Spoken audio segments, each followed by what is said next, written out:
ఈ రోజు నుంచి ఏపీ అసెంబ్లీ బడ్జెట్ సమావేశాలు మొదలు కాబోతున్నాయి. ఉభయ సభలను ఉద్దేశించి ప్రసంగించనున్నారు గవర్నర్ నజీర్. ఈ నెల 7న ఓట్ ఆన్ అకౌంట్ బడ్జెట్ ను ఆమోదించబోతున్నారు కేబినెట్. అదే రోజు సభలో బడ్జెట్ ప్రవేశపెట్టనున్నారు మంత్రి బుగ్గన. మరికొద్ది గంటల్లో ఏపీ అసెంబ్లీ సమావేశాలు ప్రారంభం కానున్నాయి. ఉదయం 10 గంటలకు గవర్నర్ అబ్దుల్ నజీర్ ఉభయ సభలను ఉద్దేశించి ప్రసంగిస్తారు. ఎన్నికలకు ముందు జరుగుతున్న సమావేశాలు కావడంతో ఓట్ ఆన్ అకౌంట్ బడ్జెట్ ను సభలో ప్రవేశపెట్టనుంది ఏపీ సర్కార్. సభలో యుద్ధానికి టీడీపీ అస్త్ర శస్త్రాలు రెడీ చేసుకుంటోంది. చర్చకు తాము సిద్ధం అంటోంది అధికార వైసీపీ.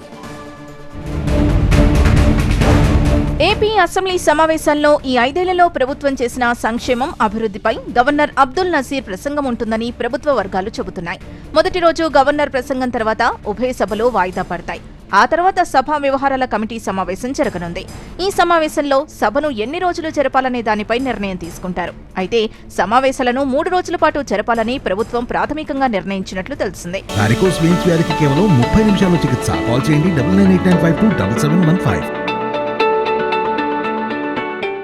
అవసరం అనుకుంటే మరో 1-2 రోజులు సమావేశాలు పొడిగించే అవకాశం ఉంటుంది. రెండో రోజు గవర్నర్ ప్రసంగానికి ధన్యవాదాలు తెలిపే తీర్మానం సభలో ప్రవేశపెట్టి చర్చిస్తారు. మూడో రోజు ఓట్ ఆన్ అకౌంట్ బడ్జెట్ ను సభలో ప్రవేశపెట్టనుంది ప్రభుత్వం.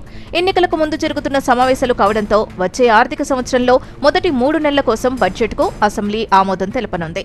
సుమారు 60,000 కోట్లతో ఓట్ ఆన్ అకౌంట్ బడ్జెట్ ఉంటుందని అధికారులు చెబుతున్నారు. ఈ ప్రభుత్వంలో జరుగుతున్న చివరి సమావేశాలు ఇవే కావడం విశేషం.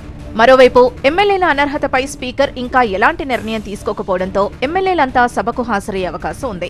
టీడీపీ ఎమ్మెల్యే గంటా రాజీనామాను స్పీకర్ ఆమోదించడంతో ఆయన సభకు హాజరయ్యే అవకాశం లేదు. ఇక సభలో చర్చించాల్సిన అంశాలపై టీడీఎల్పీ సమావేశంలో చర్చించారు. చంద్రబాబు నివాసంలో జరిగిన టీడీపీ శాసనసభాపక్ష సమావేశంలో పలు అంశాలపై చర్చ జరిగింది.